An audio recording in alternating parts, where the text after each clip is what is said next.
Hi YouTube, in this video I'm going to be answering more of your questions. I posted a similar formatted video where I answered all your questions in this long video format like a week ago, and it received a lot of love, so thank you so much for watching that. And I think I have roughly 9 or 10 questions here ready to go. I'm going to start off with the most recent question. Habiba Fatima asked, can I use this on my body? So this was on my alpha arbutin video. Alpha arbutin can be used on the body and it's very safe. I would not recommend using the Ordinary's alpha arbutin 2% with hyaluronic acid on the body just because it's just cost prohibitive. If cost is not a problem for you, then of course you can use it on your body. It's totally safe.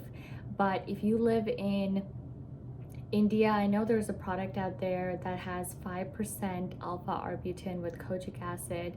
I found it too strong for my face, but I think it would be great for your body. So I'm gonna put a link or a like an image of that somewhere on the screen. Next question, Habibi T asked, now that you've used this for a very long time, can you please tell us if it really works in reducing pigmentation around the mouth area and on the chin? So this is again about alpha arbutin 2%, the Ordinary.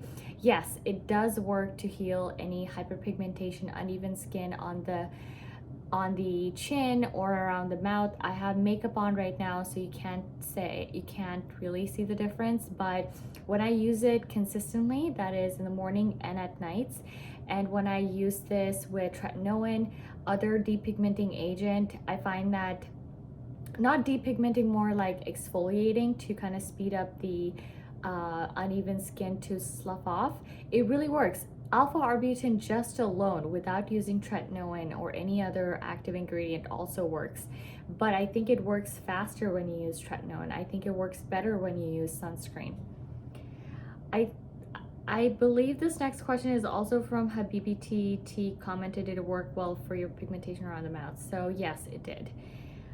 Renee E commented, I'm about 20 minutes literally from Rainbow Bridge, Buffalo. I'm curious to see what duties could be caused. I may ship to the US, go post PO box and pick them up. Thanks for the great rundown on what to expect. So this is on my Stylevanna haul video. I purchased from Stylevanna twice so far, once last year and once this year, I believe. And in both of those times, I tried to keep my order total to be very close to 85, which is their free shipping mark. And I think it went over 85, but less than 100. And it is very, in my experience of doing it twice, I've not gotten charged any duty on that, but you may get charged because in Canada there's no minimum amount for what you may be charged for duty taxes. So in the US, if your value of the product or the items and the order you're buying is less than $800, you don't get charged any tax on that. But here in Canada there's no minimum, so it's really a random thing. And in my first two orders I haven't been charged, but I think you're better off getting it ordered here directly in Canada than to order it for a PO box, because I think they first ship it to a place in Mississauga and it gets like repackaged. I'm not totally sure on that. Another question also by Renee, how much was the customs? I haven't been charged customs when I ordered from Stylevanna. However, I got charged customs when I ordered from Care to Beauty. I got charged customs of $25, $30, and that happened to me a couple times. What you can do in that situation is either pay for that, or you can say return to sender and not accept the package, and they will ship it back to whatever website you purchased it from. Vrinda Sharma asked, please tell something for dark eye hollowness. I tried so many different things, but nothing worked. So I actually have dark hollow eyes. I do have dark circles and I have hollow eyes. However, I don't use anything specifically for addressing those concerns. I use Matrixyl Sin-6, 10% from The Ordinary, and I've been absolutely loving it. It's great for dealing with inflammation.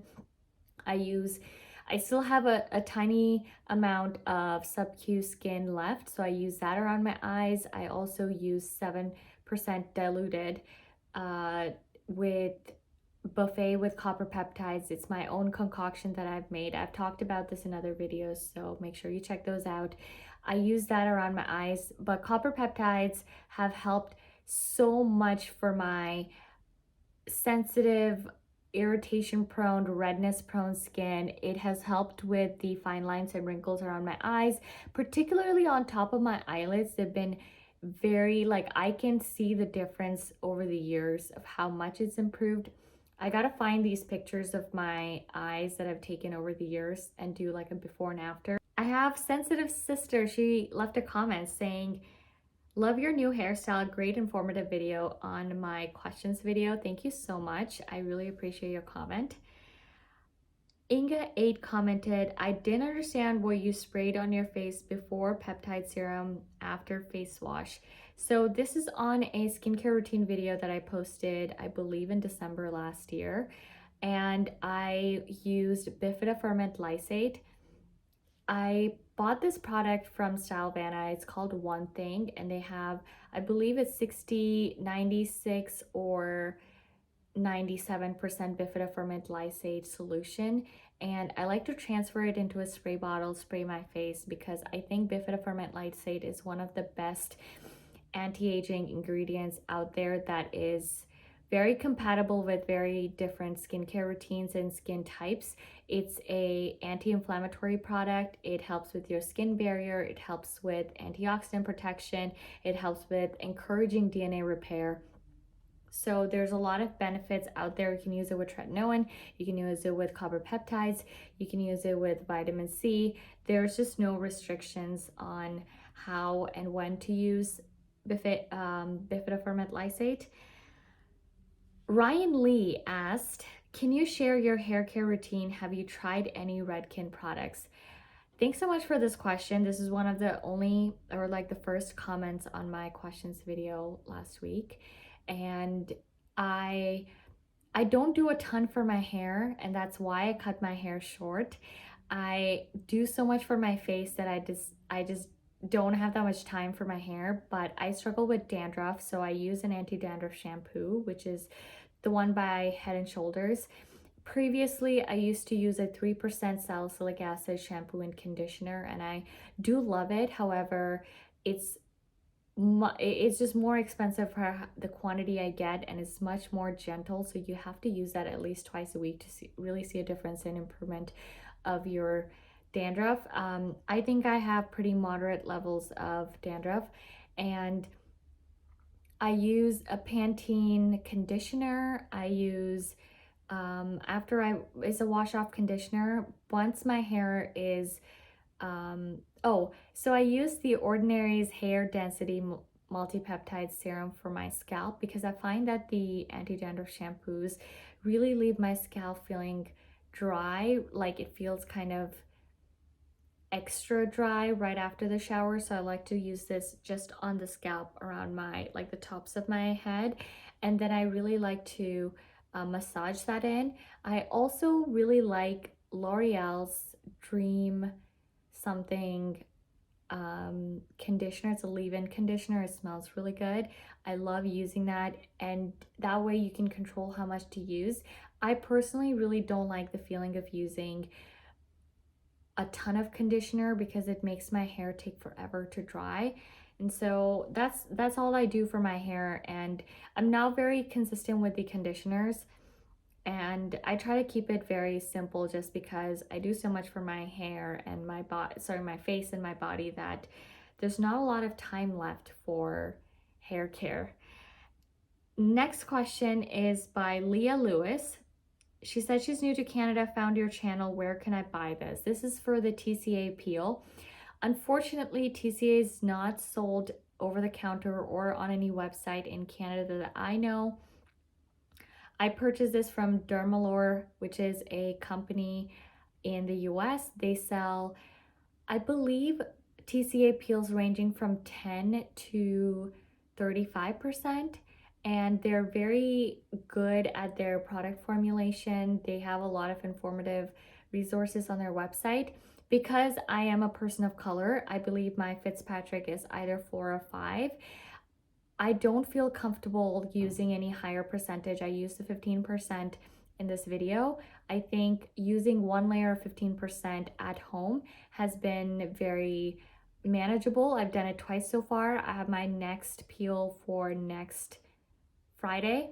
So I think it works really, really well to deal with pigmentation, uneven skin, fine lines and wrinkles, any textural issues you have. However, I cannot recommend high percentages, especially for those who have who struggle with post-inflammatory hyperpigmentation or people of color who deal with these issues, because it can have adverse effect if you're not diligent with sun protection, if you're not diligent with pre-TCA peel care and post-TCA peel care, and you have to constantly use depigmenting agents like alpha-arbutin, kojic acid, licorice root, vitamin C. You got to use this concoction, or you have to keep using this to minimize any pigmentation that you may get as a result of the inflammation that you experience in the first 2 days.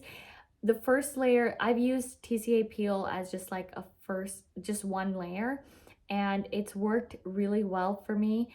I haven't gotten any breakouts after that. I haven't experienced any post-inflammatory hyperpigmentation. That's because I use alpha-arbutin throughout since I started this peel series, which just started in sometime in October. I've been constantly using alpha-arbutin and niacinamide and tranexamic acid. So you have to keep up with those things. I will be posting a lot of content on TCA peels as I do them. I'm posting a lot of shorts on TCA peels, so make sure you check those out as well. I have one question that I think I forgot to answer. Mohit commented, is this serum any good? Does it give brightening effect? And my sunscreen's first ingredient is water. Will this make this serum ineffective? Please answer, thank you. So this is about EUK134. EUK134 is not going to be bothered by the tiny amount of water in your sunscreen or your moisturizer. So please use EUK134 liberally because it's not that expensive. Use this all over your skin and your neck if you need to. It's not going to react. Don't freak out. The reason why I say that it's sensitive is because there's not enough research out there to show how it reacts with other ingredients like tretinoin, copper peptides. I believe is just not safe, and also with vitamin C, and it's a very gentle antioxidant. I just don't like the oily texture of propanediol because it feels very heavy on the face. So I haven't used it in a while, but it's one of my favorite antioxidants for the skin, to give your skin an added boost of protecting it from free radical damage, redness, worsening of hyperpigmentation, and any kind of sun related issue. And that is all for my video today. I hope you like this video. If you have more questions for me, please leave them in the comments down below and I'll be sure to check them out. Thank you, and please subscribe.